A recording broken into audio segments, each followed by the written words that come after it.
La temática de este post es diferente. Aquí no solamente degustaremos vinos, que es lo principal de Trésor du Monde, presentarles productos de diversos lugares, también lo hacemos en conjunto con Magnovino, que la web cambiará para entregarles el máximo de conocimiento sobre vinos y licores.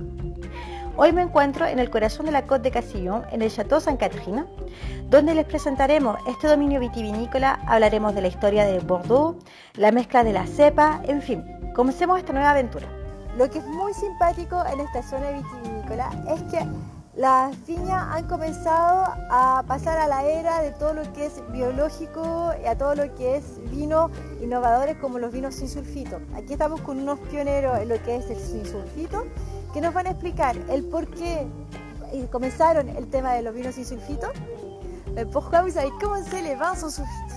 Depuis des années, on travaille à réduire les doses de sulfite et on a pensé que c'était une expérience intéressante de faire des vins sans sulfite pour garder le maximum de fruits. Et après, il y a des gens qui supportent mal le soufre et donc on n'a pas ajouté de soufre du tout et l'expérience est réussie. Et une aromatique différente à ce vin? L'explosion du fruit en fait. Les arômes sont beaucoup plus expressifs, ils sont moins cachés par le reste. Parfait. Et combien de temps on peut garder la bouteille ouverte?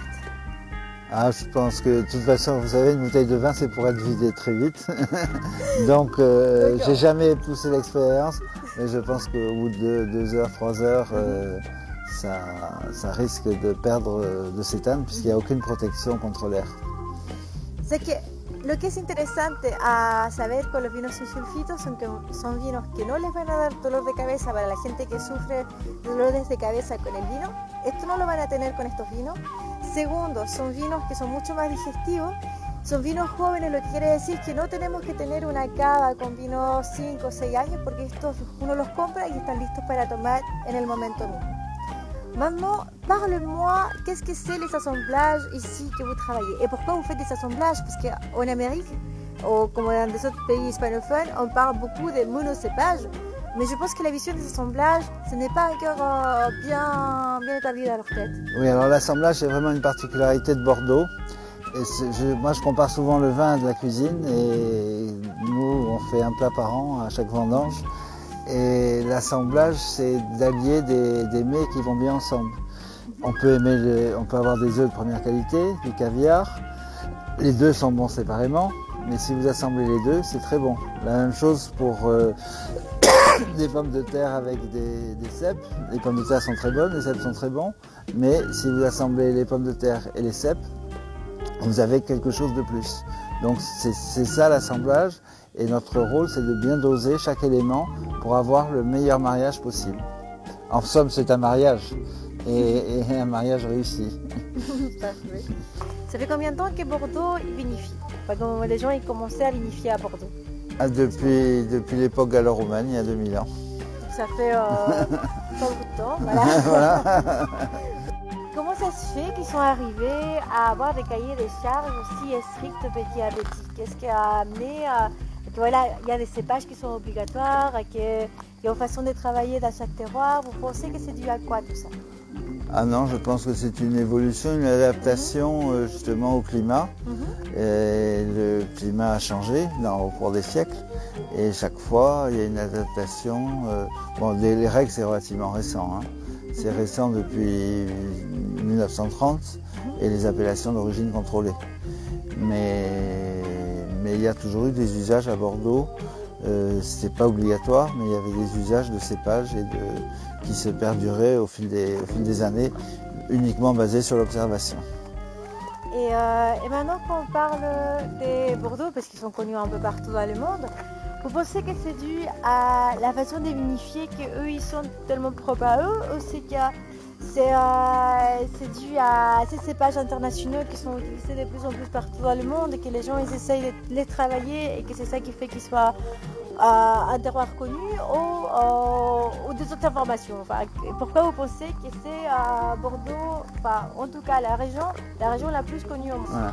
Alors je pense que justement l'antériorité du vignoble a compté, que Bordeaux au fil des siècles produisait des vins assez légers par rapport à d'autres régions. Et comme on ne savait pas garder les vins, d'où le nom de Clarette, qui est internationalement connu, puisqu'on buvait les vins entre les vendanges et Pâques de l'année suivante.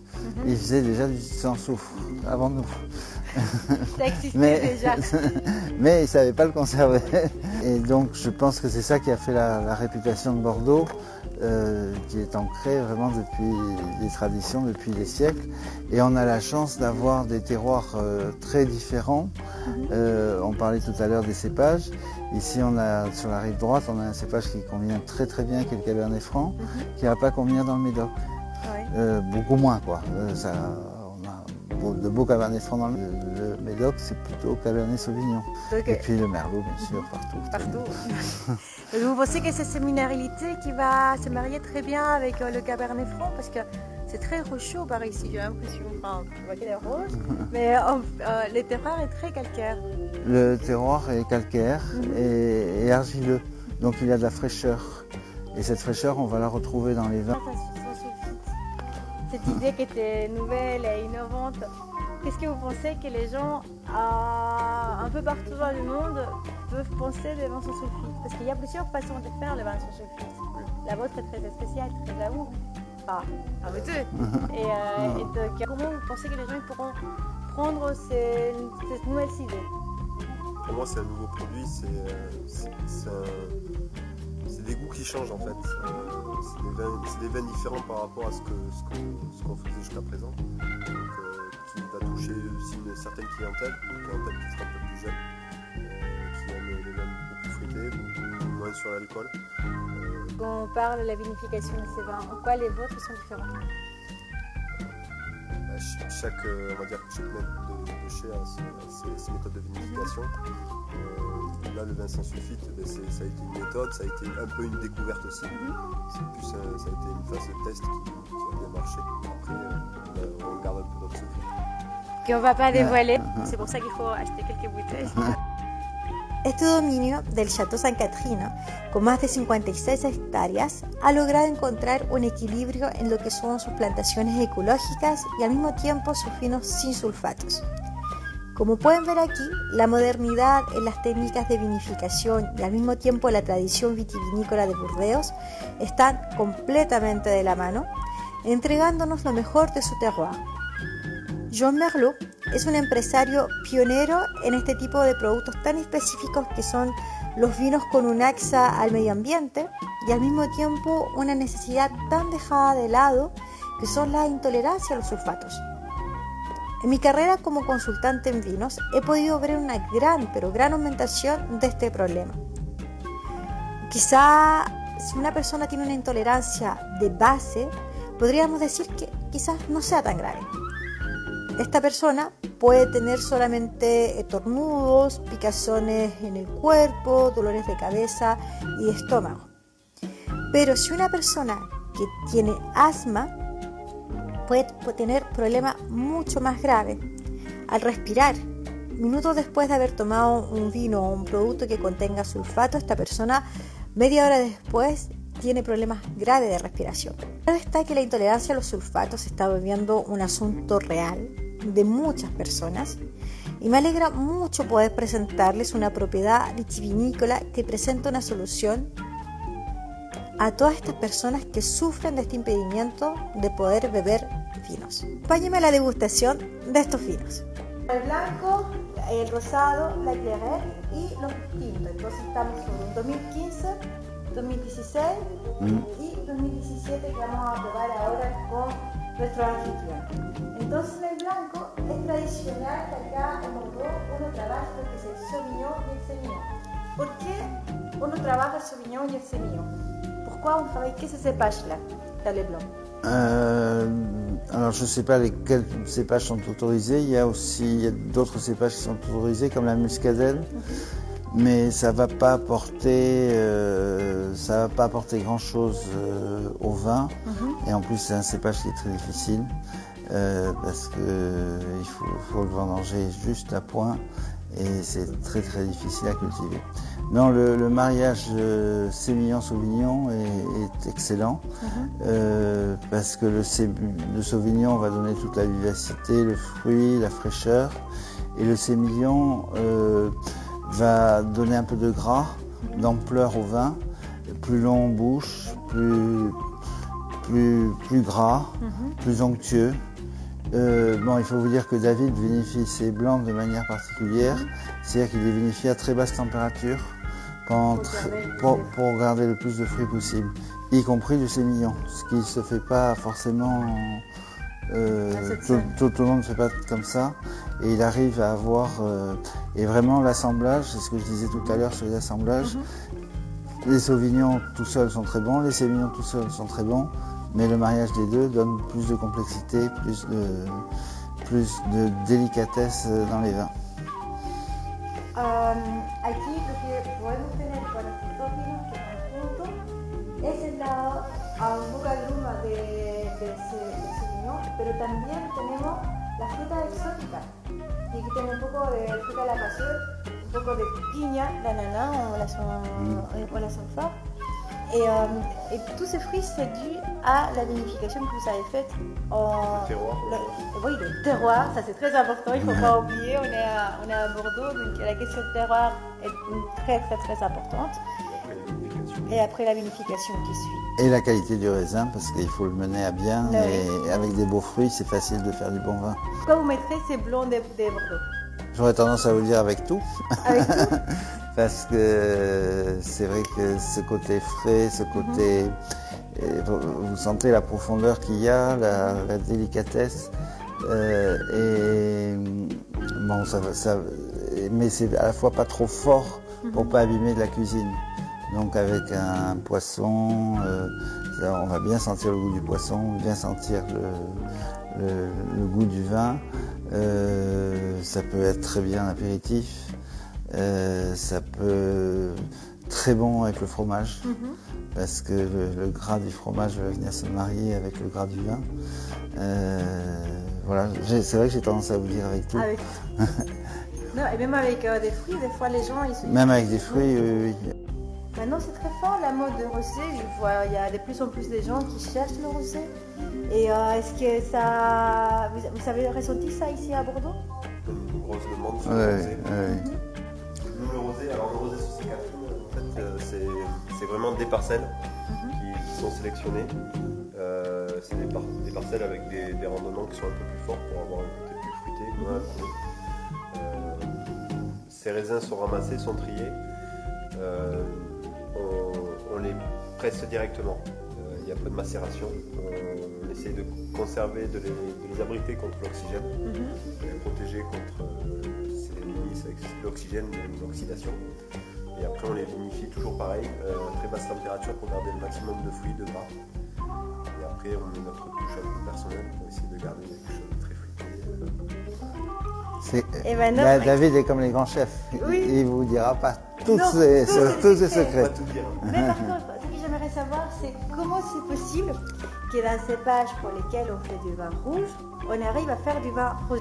Là, avec du merlot et du cabernet franc, on arrive à faire un vin beaucoup plus clair que c'est le rosé, si c'est des cépages avec lesquels on fait du rouge. Ouais. Comment vous m'expliquez ça? Alors, vous savez que la couleur qu'on va trouver dans le vin vient de la peau. La pulpe du raisin, si vous coupez un grain de raisin, la pulpe est blanche. Donc, pour le rouge, on va laisser macérer la pulpe dans le jus pour que justement la couleur soit extraite et d'autres choses soient extraites et donnent la couleur. Là, pour le rosé, ça va être le contraire parce qu'on ramasse le raisin qui est très mûr, donc ça va extraire très vite. Donc, on va se dépêcher d'aller au chai et presser immédiatement pour avoir le moins de couleur possible et le moins de matière qui viennent de la peau dans le vin. C'est pour ça que vous avez une couleur très légèrement rosée, mais qui est vraiment différente du rouge. Entonces, atención, el vino rosado no es una mezcla de vino blanco y vino tinto. Alors pour ce qu'on disait tout à l'heure sur les assemblages, si jamais on pourrait très bien obtenir cette même couleur avec du rouge et du blanc. Ce serait tout à fait... mais on va s'apercevoir que le fruit qu'on a du rosé se marie pas bien avec le fruit du blanc, et on va le voir à la dégustation de manière très nette et immédiate. Il y aura un goût bizarre. Il y aura un goût bizarre, un peu chaotique. Mais oui, je trouve. Oui. Vous pouvez me parler un peu du claret, parce que je pense que c'est pas très connu. Non. D'où il vient l'origine du claret? L'origine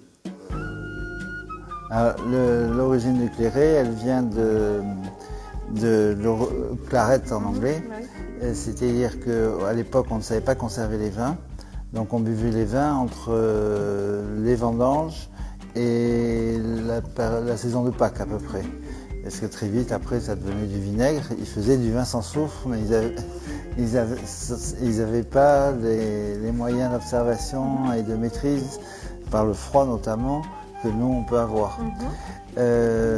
Donc, beaucoup de vins au monde, soit les Rioja, les Bourgognes, quand ça a juste 2 mois, c'est très très très dur. Et les Bordeaux étaient devenus populaires parce que justement, c'était des vins relativement légers. Alors, ils ne faisaient pas comme aujourd'hui on fait du rosé, mais ils pressaient au bout de 24 heures. Donc en ayant très peu d'extraction, on a quand même bien le goût du vin, mais il y a de la fraîcheur, il y a du gras, c'est ample. C'est vraiment un autre produit que le vin rosé. C'est un produit intermédiaire, très agréable à boire quand il fait chaud. Et par contre, on parlait de vin blanc. Bon, vin blanc avec c'est bon aussi avec une côte de bœuf. Mais un claret va être l'intermédiaire qui va vous permettre d'avoir à la fois un vin jeune, rafraîchissant et souple, qui va bien aller avec une viande. Donc en gros, on peut presque faire un repas en entier qui avec des Bordeaux. On peut faire un repas qu'avec des Bordeaux, ça bien sûr, mais même il y a beaucoup, dans les ventes de claret, il y a beaucoup de ventes au restaurant, parce que le restaurant, les gens ne veulent pas prendre, s'ils sont 2, ils ne veulent pas prendre de bouteilles, donc ils prennent une bouteille de claret qui va à la fois leur servir pour le début du repas, les entrées, et qui va à la fois leur servir de vin de repas. C'est la couleur, el color acá es bien rubí. Et c'est très transparent, c'est dû à quoi? C'est transparent. C'est le claret en fait. Au vin de garde. Donc du coup, on est 2017, 2016 et 2015. On va goûter 2015.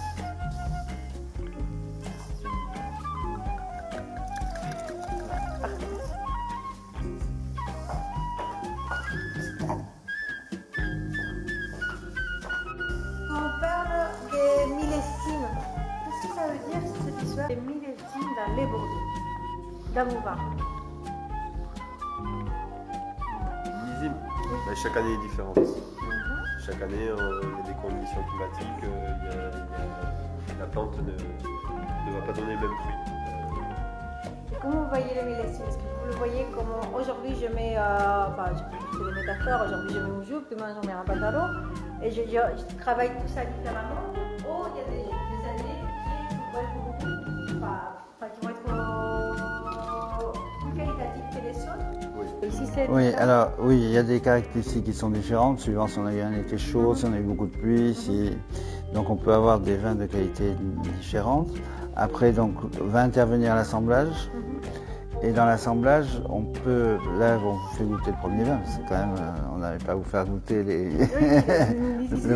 On ne va pas mettre tout le vin sous l'étiquette Sainte-Catherine. Alors dans une très bonne année, on va mettre 90% de la récolte sous l'étiquette Sainte-Catherine. Et dans une mauvaise année, on va peut-être mettre que 20% de l'étiquette Sainte-Catherine. Le reste, soit ça part sous d'autres étiquettes, soit on les vend en vrac à des négociants. Donc, ce qui fait que même dans les petits millésimes, comme dans l'assemblage, comme on va retenir plus ou moins de qualité de grands vins, la qualité est toujours à un niveau 2. Ok, donc ça c'est vraiment le plus important C'est à bien garder important. pour la mission de Voilà, l'image. voilà. Voilà le millésime, c'est une question qualitative Ouais. a priori.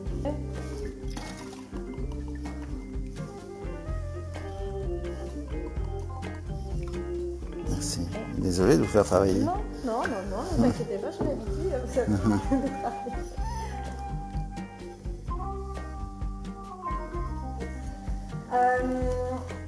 Là, vraiment, on voit une différence entre l'année 2015 et 2016. L'année 2016, je trouve qu'elle est plus flatteronnée que l'année 2015.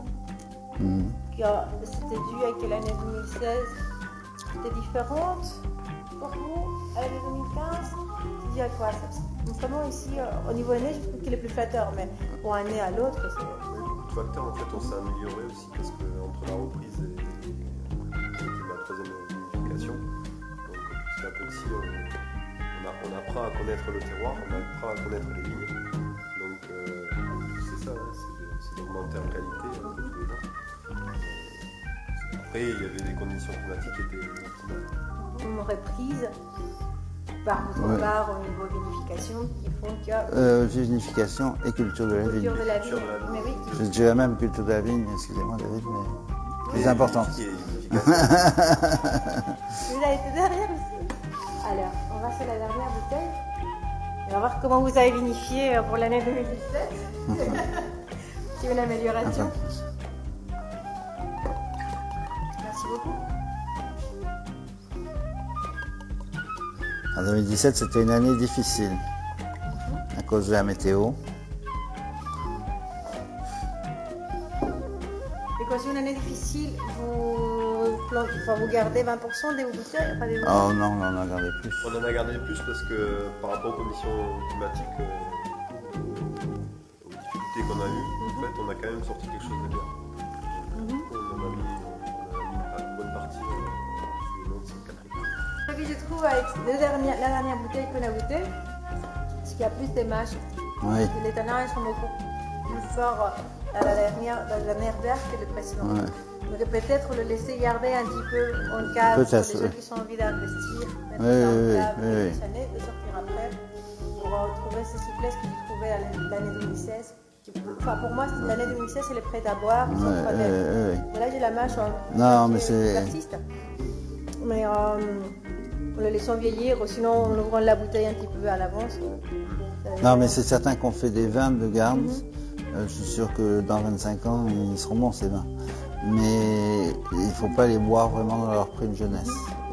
Vraiment, quand ils sont jeunes, il faut acheter le vin sans soufre. Voilà, comme ça on a les deux marchés. Marché vin sans soufre et l'autre.